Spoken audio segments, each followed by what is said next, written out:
Welcome to our tutorial on how to search for a specific message in a Gmail conversation on your Android device.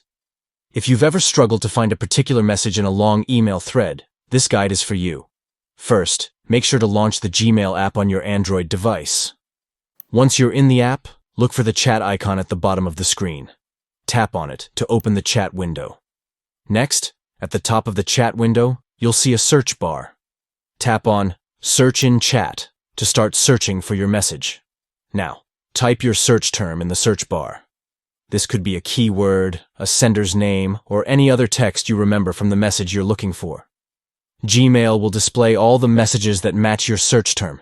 Simply tap on a result to open the conversation with the search term highlighted. This makes it easy for you to quickly find the message you were looking for. And that's it. By following these simple steps, you can easily search for a specific message in a Gmail conversation on your Android device. Thanks for watching.